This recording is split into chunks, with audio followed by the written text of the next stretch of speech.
Welcome to another episode of Real Estate Meets Finance. Today I have the pleasure of sitting with my very good friend, Adriano Fiacconi. Actually, I can call him Buddy. I've known Adriano now since he was 19 years old. So since he's 29, it's been 10 years. But yeah, honestly, he's one of my very good friends, and definitely a top real estate agent in all of Ontario, if not Canada, along with his partner Marilyn and Nuno.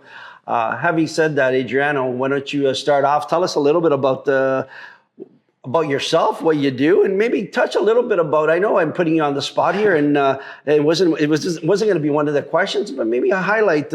Adriano was in the OHL, one of a great ice hockey players, and he's a stalwart on defense, playing for Team Italy. So I gave you a little bit of that intro, and tell us a little bit about what you're doing right now. Well, basically, I guess to answer the first question, thank you for having me on the show because it's great. I always love talking with you. But so real estate, I started in 2005, and it was kind of one of those things where I came out of Western University. I was in business. I didn't really know what I wanted to do, but I always liked renovating and rentals and that kind of stuff. And I got my license, and then I bought my first rental property in London. So it kind of was one thing after another. And then it just became what I did. And as soon as I started putting effort and work into it, it kind of got more fun. And you see the satisfaction you bring to people when you help them. In terms of hockey, so I did play in the OHL for a bit. I had a cup of coffee there and in the East Coast League. So I played with some guys. I guess the cool thing was my year that I played, like Joe Thornton was in the league, Chris Neal, Alan McCauley, Mark Savard. So those were the types of guys that we played against. So a lot of no names, in other words. Hopefully you know Joe Thornton. I mean, Jumbo Joe. Everybody knows Jumbo Joe.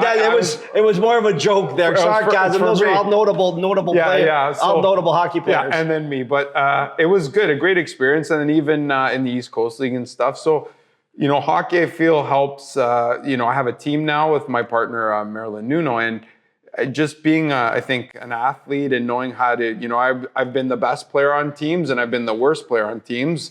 And it just helps you understand, when you are, one of the better players, how to motivate and how to, help the people coming up. And that's what we're trying to do on our team. And then when you're, maybe not the best player or a rookie, it's showing the effort that you need to get in front of the coach or to get more ice time. So I learned a lot of valuable lessons with that kind of stuff and good experiences too. Great. So having said that, it's sort of a segue into my first question for you is, what inspired you to become a real estate agent? What was that inspiration that, did you just wake up one morning and say, hey, I want to go out there and help people buy houses or sell houses? Actually, a friend of mine started taking his license while we were still in university. And I was kind of like, real estate. But as I came out of it, I did work at the bank for a bit and I did a few other jobs. So I tried other things, but I always liked renovations and I kind of wanted to buy properties and that kind of stuff. So I got my license and I think it was that kind of interest just about doing renovations and stuff and just homes in general. I mean, so that's kind of how I got into it. And then, you do the courses and you realize that 95% of what they teach you're never going to use. Yeah. And then you got to go out there and figure out how to make, get business on your own. And now that's the difficult part of any business, but you grow and you learn and then it turned out to be successful up until this point. So it's good. For sure. And I know you touched on your hockey, and it helped you sort of transition into one of the top real estate now. And again, the next question I would ask is, when you're dealing with clients and typically buyers, let's say, what would be sort of that one thing that they misunderstand about real estate? Is there anything that maybe pops out at you and saying, when we're having conversations with customers, the customer is always right, for sure. Yeah. But at the same time, is there some things that maybe you hear a little bit more than you should more often that? Well, I think there's a few misconceptions or misunderstandings. I mean, everyone's different, but one of the things is that you read blanket statements, let's say in the news, like Canada's housing market is going to crash or is going down, okay? And I hate those kind of statements because especially in the GTA, there are so many different pockets of housing and there's condos, there's detached, there's all different segments in different areas and certain areas, the inventory in there just might always be limited. Right. So an area like that is always going to have more competition than, let's say, a new build. So for someone to come in and say, oh, I can offer 100 grand, like we had that today, I was talking with Marilyn, $150,000 less on a property. That's not always the case. Sometimes you got to pay more because of the lack of inventory. So educating them on that. And I feel like maybe not being able to afford a house. A lot of people think they might not be able to afford it. And it's part of getting them pre-approved through a mortgage broker like yourself that can, they don't look at the amount. Like some people see $1 million, they get nervous. Like, oh, $1 million. But I go, look at your monthly payments and see if you can manage that. Right. And I know you guys go over that kind of too. And I feel like that will ease them and give them a little more security as opposed to a big number of a purchase price, let's say. Okay. Yeah, Okay, great. No, it's great advice. When you talk about relationship and partnerships, there's obviously synergies between mortgage brokers, mortgage agents, and real estate agents. What would you say are sort of, what are those synergies? What's important about them, and how does that help the consumer when they're coming to you as a real estate agent, having those professional partners around you?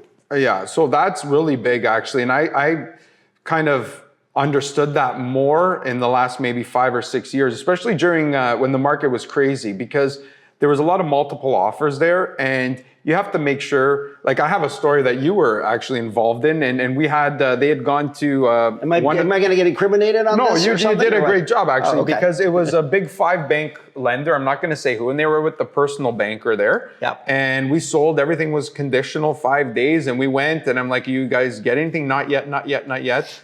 Last day, an hour left before this thing has to be waived, they couldn't get the financing. And it was because they missed something, right? Mm-hmm. And I remember calling you that night and you're like, give me this, this, this, and this. And within, we had to do a release, but by the afternoon, the next day, we had them firmed up again. And thankfully, because there were other offers coming in. So that's one example. But even just knowing like, I know agents can't say go in firm or go in this, but just having that,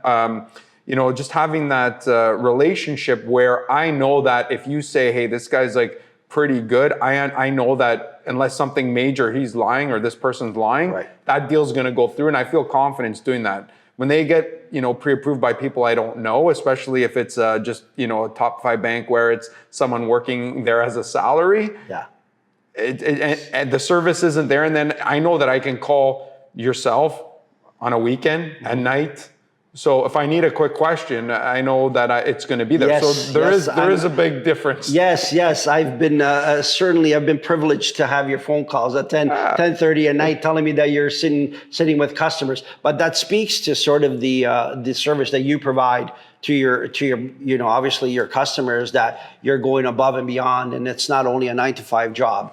That certainly plays a huge part in your success. I think what's also important is that, us being an extension of your business, and at the same time, we're very lucky that we have lending partners behind us that we know there's a domino effect that comes from us as the mortgage professionals. We rely on the lenders to be able to provide us that support, which then obviously flows through to the real estate agent and your borrowers. So it's important, and we talk about the synergies, and again, these are sort of all of a chain, a chain of partners that work together. So awesome. Yeah, another thing too, I was just going to say too, is just the fact that you have options. Like I know I have friends that have gone to a bank, and if they can't qualify there, they feel like that's it, they can't afford a home.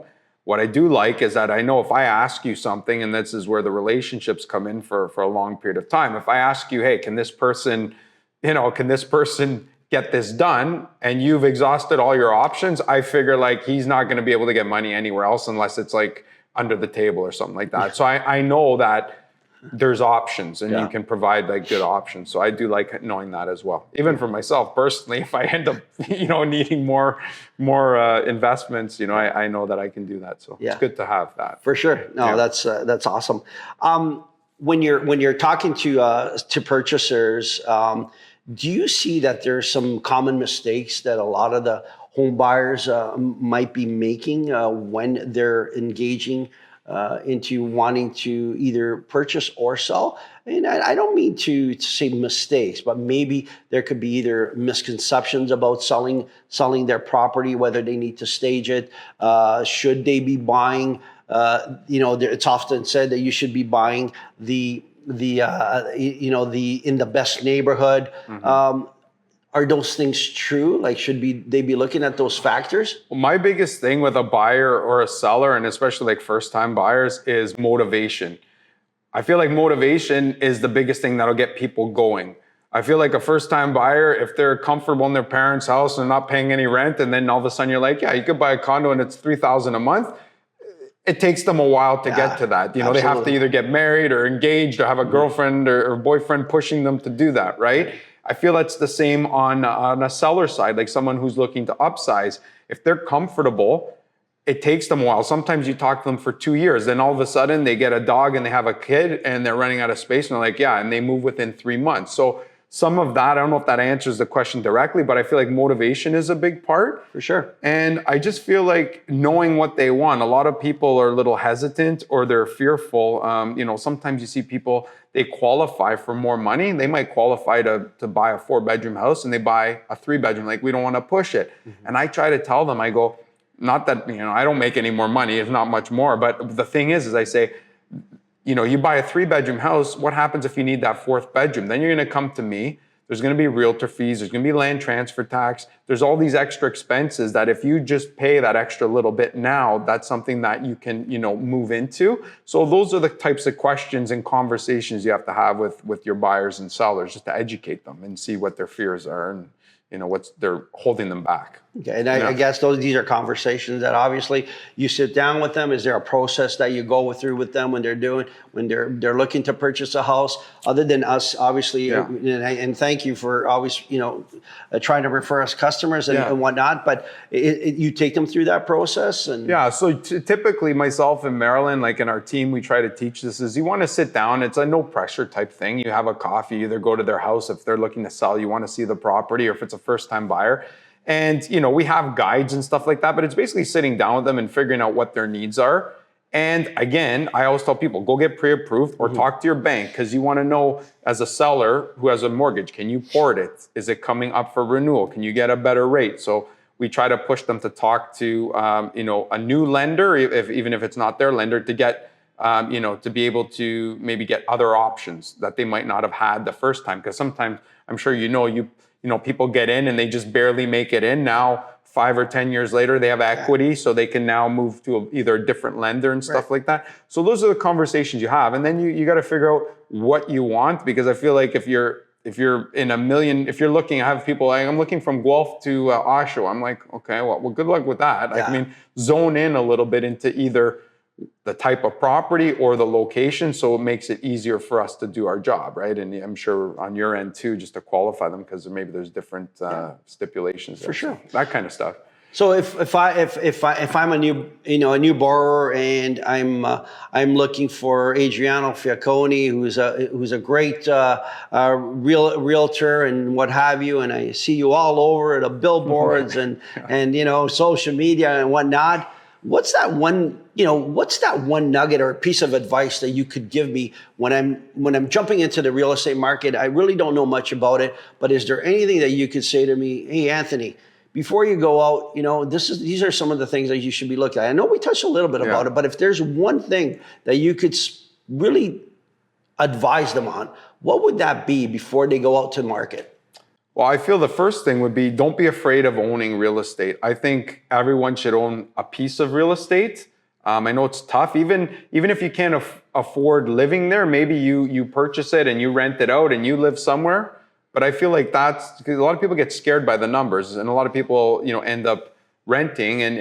I feel like real estate is one of the best ways to build equity, especially as a young person, just to get enough money to then have it to use in other different ways. So I feel like, don't be scared about it. Get informed, and informed means see what you can qualify for. Sometimes, people want to buy, but they have maybe a student debt or they got a car that's coming up, And so you want to maybe you say, hey, you can buy, but you have to alleviate that first. It gives them a plan to get to that next step, right? Or maybe they can and they're surprised that, oh, I can do that, right?